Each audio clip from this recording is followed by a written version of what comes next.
And the first question we got in the Twitter stream right now comes from Christopher Parsons, who writes, "What's your favorite video game adaptation by Paul W.S. Anderson? The first Mortal Kombat movie or the first Resident Evil movie?" Ooh. Okay, so I grew up on fighting games. So I'm gonna go Mortal Kombat. It was so bad, it was so good. And I mean, we've already done the sing-along, Schnepp and I, on the show several times. It's so good. It's so good. So it's one of those films that's a guilty pleasure for me. Resident Evil, I do think Mila was pretty fantastic as Alice. I know a lot of people weren't, but for an adaptation, the games are still 10 times better, but I didn't think it was bad, but my vote is Mortal Kombat, Mary. Yeah, I'm gonna go Mortal Kombat for the same reason. I remember seeing it. I did see it in the theater. I'm sorry to say. I saw it in the theater. I was a kid, and like you, I grew up playing Street Fighter and Mortal Kombat. And so these were like, it was fun to see it come to life. It's obviously not, this is not a good movie. It's not a great movie, but it's so much fun. It's awesome. It was my nostalgia growing up, and I go with Mortal Kombat, even though Resident Evil is probably, to your point, like a better produced overall production. Yeah. Mortal Kombat is my heart. Oh yeah. Well, I'm not a video gamer, so I haven't played either of these games, but I liked Resident Evil just in terms of the tone and how it set up the world, and I really liked Mila in that role, so I would choose that or neither. Cool. What's next? The correct answer is Mortal Kombat. All right, the next question today comes to us in the Twitter stream from Tyler Myers, who's writing, "Hey, who's the better female action hero?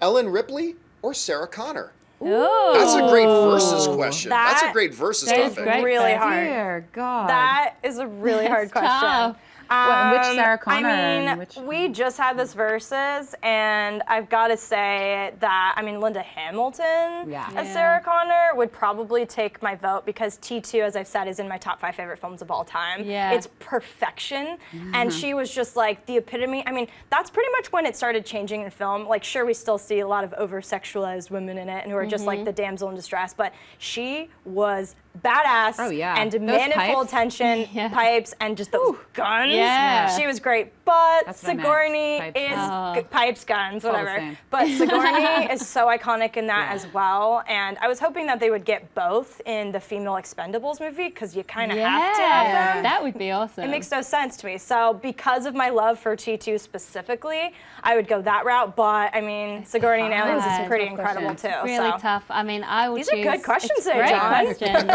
and hi Tyler, because I know Tyler through Twitter. But I would choose Ripley just because of the fact that the character was written with no gender in mind at all, and that makes her really interesting. Very. So they didn't write it either male or female, and then when it came to casting, Sigourney kicked butt, and she owned that character. Yeah. And so I like that. She was kind of androgynous in her own right, so I like kind of it. worked. Yeah, I have to go with Ripley as well, also because of the psychology of her character. And you're right, it was a genderless character when they wrote it, but I also feel like every decision she makes, you see on her face, you see her mind working all the time. Not that you don't with Sarah Connor. Yeah. Sarah Connor has a very visceral intelligence, but Very. Ripley is like a highly intelligent being. She goes face to face with these crazy aliens, and she never loses her cool. She never misses a beat. She never loses a step, and yet she's still realistic and she's still relatable. And I think that's such a wonderful line that she walks as a character. I've always loved Ripley. The last scene when she thinks she's finally home free, and then, it's so good. This makes me, that really is a good versus question though, John. Yeah. So real quick, what would your vote be? Oh God, I'm gonna have to go with Sarah Connor. There's just something about once you get into Terminator 2, and you see her in her cell doing the chin ups and stuff like that. It's like, nuh-uh. I'm leaving her alone. I'm just leaving this one alone. All right, I'm gonna let people know that our next versus topic, we changed it. The next versus topic is who is the better archer hero in movies, Katniss or Hawkeye? So that's going to be coming up on the next installment of Versus. Anyway, for sure. The next question today comes to us from Omar Dino, who writes, question, why isn't Steven Spielberg making great sci-fi movies anymore? I just want to see his movie magic again. Don't we all, my friend? Yeah. Don't we all? Wait, you didn't like Lincoln? Just kidding. That's not sci-fi? I mean, I feel like, his earlier films that really set the, sci-fi and obviously Jurassic Park and like so many good ones.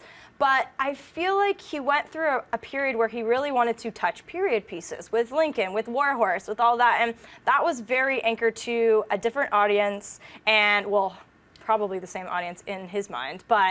and also just to explore just richer tones and stuff like that. So I think that was great, but those are the films that I'd rather see him go back to as well. But didn't he also just put Robo-Apocalypse on the back burner for another like period type? I mean, I would love to see him go back to sci-fi. I think you're right. I think he kind of goes with what he's interested in, and he's the godfather of Hollywood. He can do whatever he wants. So if he wants to do period pieces for the next 10 years, he will. And you know what? He'll do an amazing job at those. And then I'm very excited for the day when he comes back to sci-fi, because I think with visual effects being what they are now and storytelling having changed the way it has since he was in his heyday of doing all those movies, Close Encounters and all that stuff, which is one of my favorites. Oh yeah, same. I'm excited to see him bring his brand of humanity back into sci-fi. I think that'll be very exciting. So do it, Steven. Do it, Steven. Do it, Steven. Mark my words. To see the sci-fi. Steven Spielberg will direct one of the new Star Wars films. Oh, Before it's all said and done, so his awesome. connection It to feels One of like the it would be options. a wasted opportunity if he didn't. But something that he's doing I'm excited about is the BFG, which